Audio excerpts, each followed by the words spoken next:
Hey guys, Misery here with my first CZN video of the channel. I would like to thank you for tuning in. And today I will be showcasing my Kayron build. As you can see, he's clearly broken and can infinitely scale in endgame. Now let's get into my build. So to start things off, I have him insanely high crit chance and crit damage.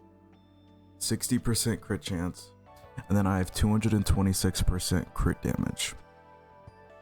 But as you can see, I'm just running a simple 2-2 set, and then I have the last two pieces as a broken set because I was just going for stats. But if you go through all my gear, every single piece has crit chance, crit damage, and that's ideally what you want for DPS. So crit chance main and 4 slot, that's what you're going to want to go for, unless like in the future they release a new unit that's has like 100% built-in crit chance somehow and you want to go crit damage. But me personally, I like to go attack for my 5th and 6th slot, because if you go over to Kayron's potential, after 600 he scales on it says every 40 attack, but it's every 4 attack, so every 4 attack gives 0.1% crit damage. And that way, if I have attack mains, I'm getting the attack main, but I'm also scaling crit damage with it. So I'm getting 2 damage stats for 1.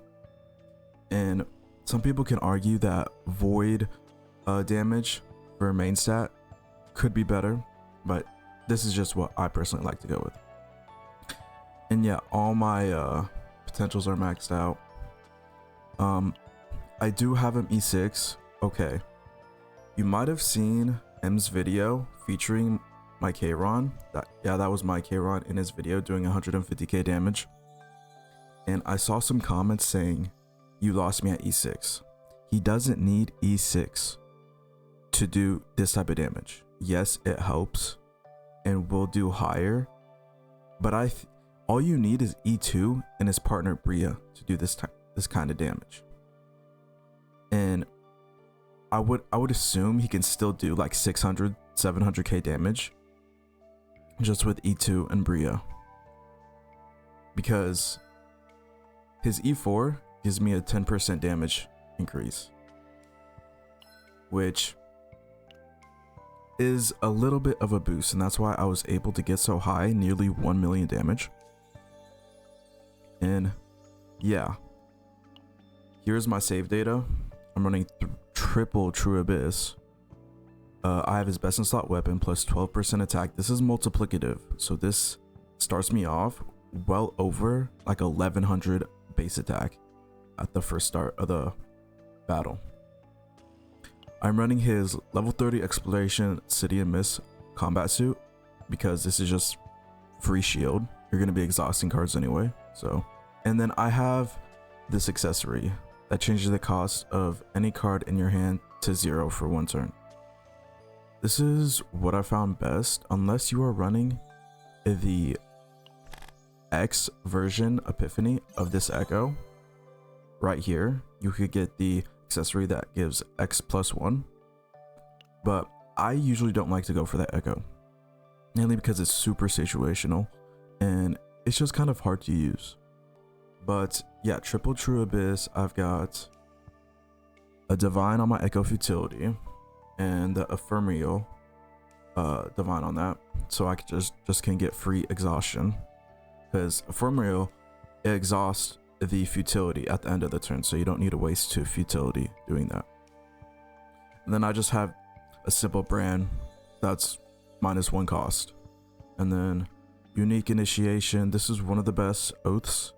It's either this or the exhaust oath, but the exhaust oath really need E2 to get like its full benefit, otherwise I think it's kind of underwhelming. And unique initiation, it's just more versatile and everything. And then my black hole is pretty mid. Like, I'm still looking for the god deck, and this would have been the god deck, but the black hole ruined it all.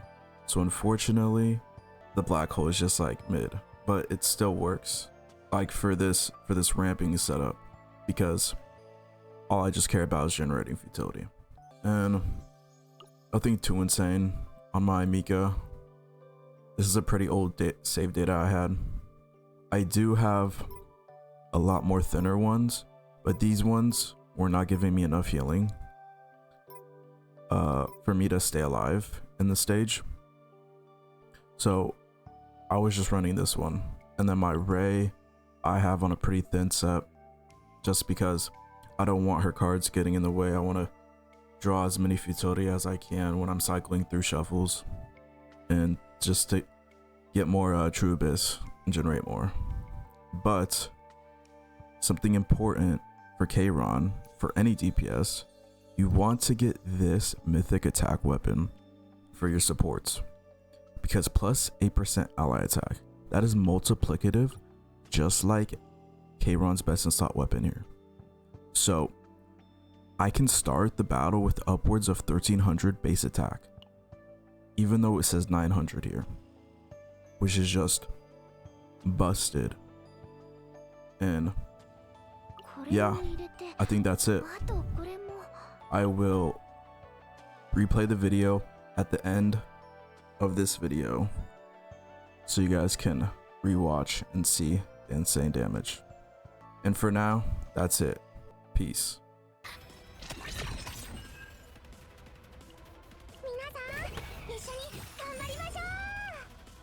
少しビリビリします。足ります。